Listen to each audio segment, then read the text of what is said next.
So today we're going to be looking at timecode, and one of the reasons why I'm looking into this is that it is a massive improvement in workflow when it comes to syncing your camera and audio files. Now, the downside of timecode is that the entry fee to getting this up and running is quite steep. So for instance, for every camera that doesn't have timecode, you will need a separate device to supply it.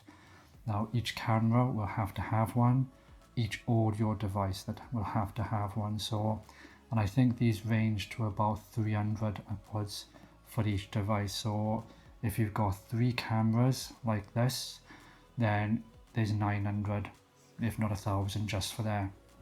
You also need timecode then for your lav devices and your shotguns or whichever external recorder that you're using. So the entry cost to doing this is quite steep. Now the reason why I'm looking into this and to see if there's a almost free way to do this, and I have found a way, and it seems to be working out really well. I was doing a wedding on the 21st of August, and one of the difficulties that I had was syncing everything up in the ceremony. And the reason for that is that there was quite a bit of distance between each cameras. Now what that meant is that I had to rely on a visual cue in order to sync everything up, and fortunately for me there was a confetti cannon. So in one frame just before it was going to go off, there's nothing, and then the next frame then you can see the confetti cannon going off. So I was able to sync the cameras and the audio with that. Now it could have been that there was no confetti cannon and I would have needed another way to sync everything up. Now stuff like this you can do it on the sound, like the buzz, the puzz, the clicks. You can even do it visually by when a person blinks. That's a really good way of doing it, and sometimes I use a person's blink to change camera scenes. It's one of the ways, aside from music, that I do that to actually change angles between cameras. So that means then there has to be a visual way of doing this, and there is. So you can download a free timecode app for your phone, whether it be for the Android or the Apple Store. And the beauty of this is that we can use this as a visual marker for each camera. So like you would do with the confetti cannon or a hand clap or a click, we're going to use timecode as a recorded on the file itself, and then we're going to use that as a visual cue to supply timecode for the files. So this is LTC Timecode Generator. Now I have the free version, and I also paid for the full version, which I think was about £10.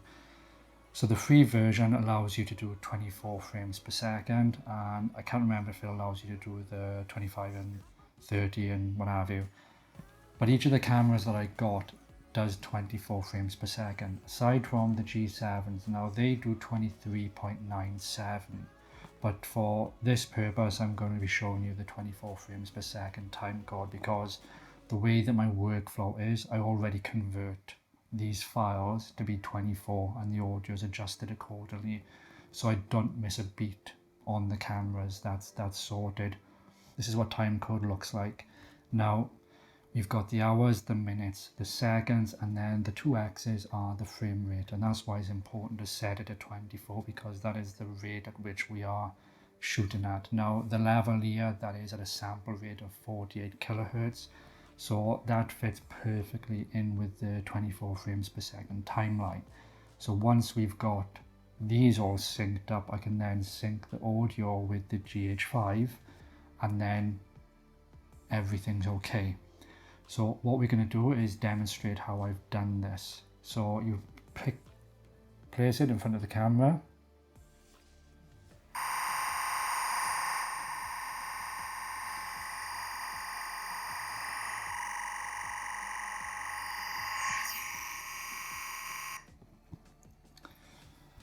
So what we've done now is each camera has captured a portion of timecode.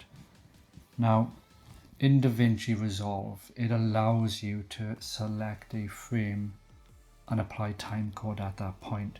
So I can go to each clip, find a relevant timecode that I've recorded, and at that point set that as the timecode that I can see on screen. Now what DaVinci will do is it will say, right, okay, this frame is this timecode, and it will automatically adjust everything like the start and end position based on where you set it. So you've got timecode for that clip. So the GH5 does a single file, so that's perfect. The two G7s, they split the files. So what that means is that when you do this, if your camera splits it too, then you need to make sure that you do this within the first 5 to 10 minutes or before that file size is split, so that you have a good timecode baked in to that image. What that means is that the second and third file, so whichever file has been split, what you need to do is you need to go to the end frame of the first file and get the timecode.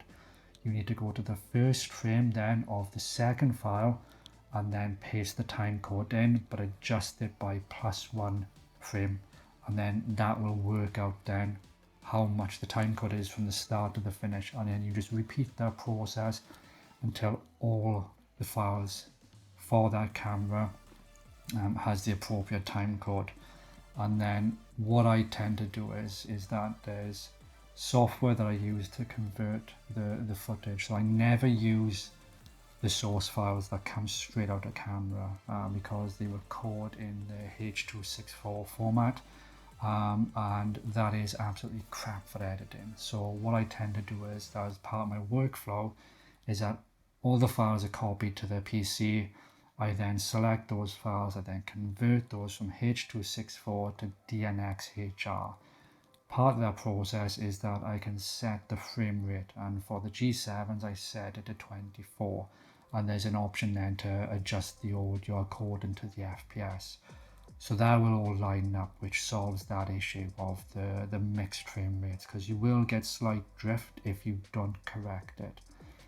Once we've got that into DaVinci, like I've said previously, we can then apply the timecode. Once you've done that, you can then label the camera metadata. So you can set the GH5 to camera 1, the other G7 to camera 2, and the other G7 to camera 3. And you label that for all the split files for those cameras, so it knows that this camera is associated as camera 3, and because you've got the time code, it knows when to start and when to end. Once we have done all that, we then need to sync the audio. So what we will do is go back to the GH5, you select the point at which the noise was at, and you find that frame, and then you go back one. So whenever you hear the noise, go back one frame so it's clean, and then copy that time code. Go into the audio file, find that point in the audio file where you hear it for the first time, and then go back a frame. And then like we did before, you can right click and say clip attributes, click timecode and paste that timecode in. Now you've got the correct timecode for both the GH5 file and the audio. So I can sync the audio with the GH5, and I can use that then as my master camera and master audio. So when I decide then to create a multicam, I will use the audio from the GH5, and it's just a case then of swapping between the cameras. Now, so when you create a multicam edit, what it'll allow us to do is specify timecode, and then we'll be able to select camera angle. And because we've changed it in the metadata, all that will line up perfectly, and then you will have a multicam edit for you to be able to use. So the actual workflow improvement in the edit is massive. So there are two caveats. One is the initial upfront cost of buying devices that provide timecode. The other is the free way, which I've just shown you. Now, with the free method, it does mean you have to go to the focal point that that camera is focused on.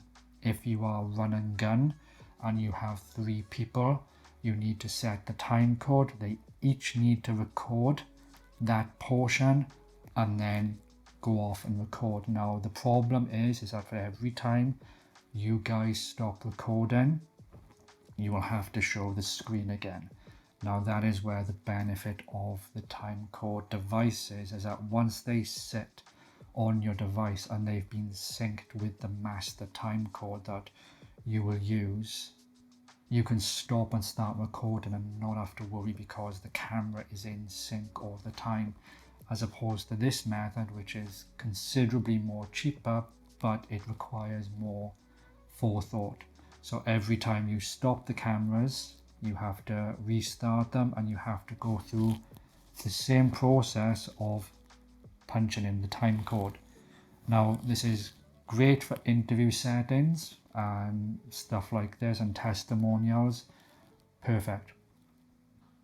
But you might run into one or two issues. Now this is going to work well for like the ceremony, because once I've set those cameras to go, I can then do the time code, show them the screen, and away to go. And then that will save me a lot of hassle in the edit.